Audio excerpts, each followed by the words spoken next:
بسم اللہ الرحمن الرحیم۔ السلام علیکم ورحمۃ اللہ وبرکاتہ۔ ناظرین، ہم آپ کو اپنے چینل پہ ویلکم کرتے ہیں۔ ناظرین، آج انتہائی اہم ویڈیو کے ساتھ ہم حاضر ہوئے ہیں۔ تو سب سے پہلے اگر آپ ہمارے چینل پہ نئے ہیں تو پلیز ہمارا چینل سبسکرائب کریں، بیل آئیکن پہ کلک کر لیں تاکہ آپ کو اچھی اچھی خبریں موصول ہوتی رہیں اور نوٹیفیکیشن آپ تک شیئر ہوتے رہیں۔ تو ناظرین، آج کی ویڈیو انشاءاللہ امید کرتے ہیں کہ آپ کو پسند آئے گی، اور چلتے ہیں اس ویڈیو کو سٹارٹ کرتے ہیں۔ یہ تو ناظرین، سب سے پہلے یہ آفس میمورینڈم ہے، یہ آپ سے ہم شیئر کر رہے ہیں۔ تو عام طور پہ یہ سوال کیا جاتا ہے کہ ایک ملازم جو ہے وہ ریٹائرڈ ہوا ہے منسٹری آف ڈیفینس سے یا کسی اور جگہ سے، وہ ری امپلائی ہو جاتا ہے، تو کیا ان کو انکریمنٹ جو ہے سالانہ وہ ملتا ہے یا نہیں ملتا؟ اس بارے میں ایک اور بھی ہے جو وہ پینشن ان کو ملے گی، پینشن بھی ان کو ملے گی یا نہیں ملے گی، اس بارے میں بھی ہم ڈسکس کرتے ہیں۔ تو خیر، کافی ساری ویڈیوز پہلے بھی ہم اس طرح کی بنا چکے ہیں، کیونکہ آپ کے جو سوالات تھے وہ ہم نے مناسب سمجھا کہ اس کو اس طرح سے ایک مکمل ویڈیو بنا کر ان کا جواب دیا جائے۔ تو یہ ری امپلائمنٹ ہوتی ہے، وہ ایک پینشنر ہوتا ہے جو ڈیفینس سے ریٹائرڈ ہوتا ہے، ان کے لیے دو طریقہ کار ہوتے ہیں۔ ایک تو یہ ہے کہ وہ جو سروس جتنی بھی سروس کر چکا ہوتا ہے وہ 15 سال سے کم ہے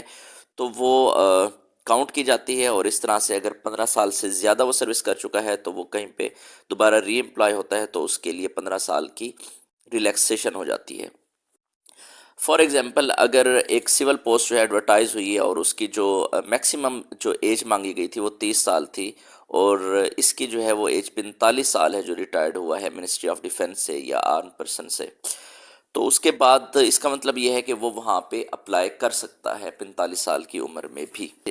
سب سے پہلے یہ ہوتا تھا، یعنی پہلے یہ ہوتا تھا کہ جو انکریمنٹ ہوتی تھی وہ پینشن کے اوپر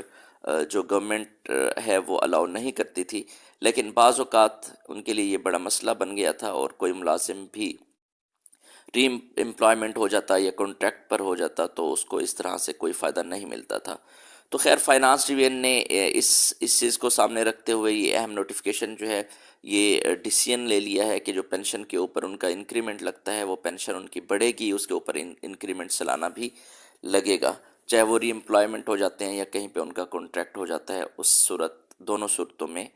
یہ ہوگا۔ بہرحال یہ 2011 سے یہ فیصلہ ہوا تھا، اور 2011 سے پہلے جو لوگ ہوتے تھے ان کے اوپر یہ اپلائی نہیں ہوتا تھا، لیکن اب یہ اہم ترین فیصلہ ہو چکا ہے، اور فائنانس ڈویژن نے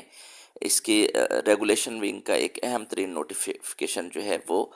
شیئر کر دیا ہے، وہ بھی ہم نے آپ سے شیئر کر دیا ہے۔ تو بہرحال آپ اگر ری امپلائڈ ہو گئے ہیں اور یا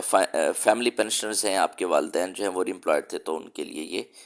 خبر ہے کہ وہ پینشن کے انکریمنٹ ان کو اب پینشن کا جو انکریمنٹ ہے وہ باقاعدہ طور پر ملے گا۔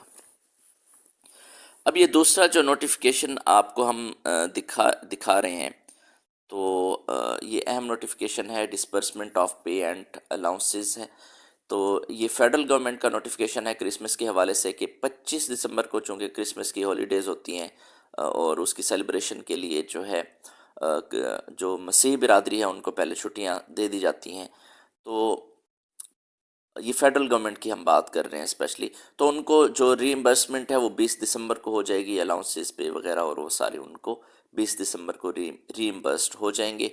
اور اس کے ساتھ ساتھ جو باقی سرکاری ملازمین ہیں ان کو بھی 29 دسمبر کو پے ان کی اکاؤنٹ میں مل جائے گی، اور چاہے وہ پینشنرز ہیں یا فیملی پینشنرز ہیں ان کو بھی مل جائے گی۔ اور ایک اہم چیز جو بہت ہی اچھی خبر وہ یہ ہے کہ اگر آپ کے پاس آئی بین ہے تو فیڈرل گورنمنٹ نے آئی بین اکاؤنٹ کے اوپر، یعنی انٹرنیشنل بینکنگ اکاؤنٹ نمبر آپ کے پاس ہے تو آئی بین کے اوپر آپ کو تنخواہ جو ہے وہ 26 کو بھی موصول ہو جائے گی، مل جائے گی۔ تو بہرحال یہ دوسری جو لاسٹ خبر ہے، مالی امداد کی وصولی کے لیے معذور افراد سے درخواستیں جو ہیں وہ گورنمنٹ آف کے پی کے انہوں نے مانگی ہیں، تو اس میں کچھ شرائط رکھی ہیں۔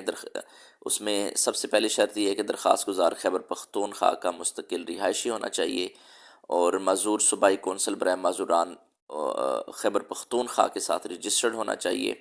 صوبائی کونسل برائے بحالی معذوران سرٹیفکیٹ اس کا حاصل کر چکا ہو، درخواست گزار کسی بھی کام کاج یا روزگار کے قابل نہ ہو اور کہیں پہ بھی امپلائڈ نہ ہو،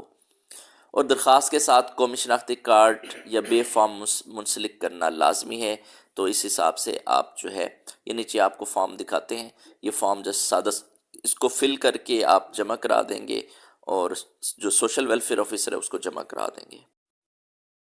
تو انشاءاللہ مالی معاونت جو ہے وہ ان معذور افراد کی وہ کر دی جائے گی۔ تو ناظرین امید کرتے ہیں آج کی ویڈیو آپ کو پسند آئی ہوگی۔ اگر آپ کو ہماری ویڈیوز اچھی لگ رہی ہیں، پسند آ رہی ہیں، تو اس کو پلیز ہمارے چینل کو سبسکرائب کریں، لائک کریں، شیئر کریں